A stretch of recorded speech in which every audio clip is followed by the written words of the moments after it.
Hi and welcome to Just Macke. I'm Marcus and I would like to inspire more people to enjoy free improvisation. So what is free improvisation? Well, improvisation as a start is a way of expressing yourself in the moment, whether you are dancing, talking or playing an instrument. Since the dawn of humans, people have been improvising. If we define instruments as any object that can make a sound, improvisation has been the way for a composer to also come up with their songs, and that is the way for me how it works when I compose. Either I hear a melody in my head, or usually I sit down by the piano and improvise, and then I come up with some ideas. And if we look at classical music, solo cadences has been a part that has been improvised, at least from the beginning, when these solo concertos were composed. It was usually an improvised part of the concert, but nowadays usually performers use famous solo cadences when they play. So it wasn't until the early 20th century when jazz started to develop that improvisation started to have a more major part. This improvisation was still framed by the chord changes, the style they were playing in. So it was basically the song structure that framed these improvisations.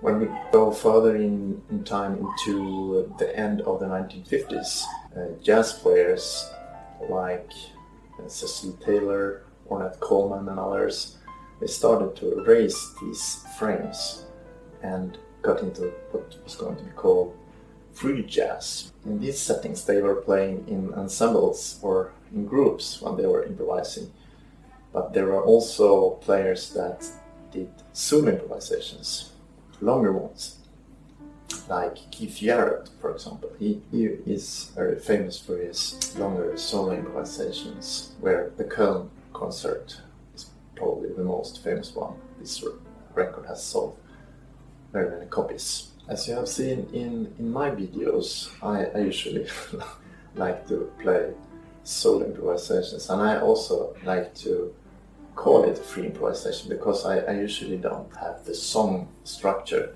to follow. Sometimes I have that as well, but I usually just sit down and try to use my vocabulary of different styles: ballad, blues, pop, classical music, mix that up with the vocabulary of different chord changes that I have.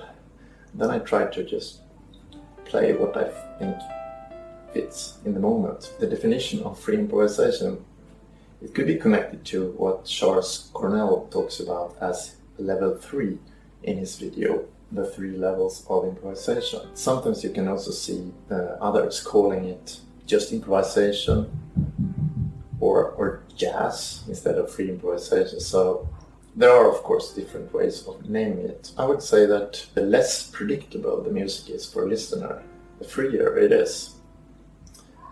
So in that case it becomes dependent on the listener, what the listener thinks is going to happen next in the piece. So the harder it is for the listener to tell what is going to happen next, then the freer the improvisation is.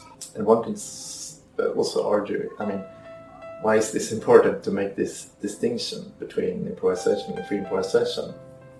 For me, it's important to have precision in what you do.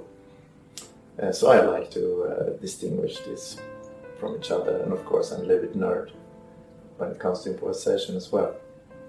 But what do you think?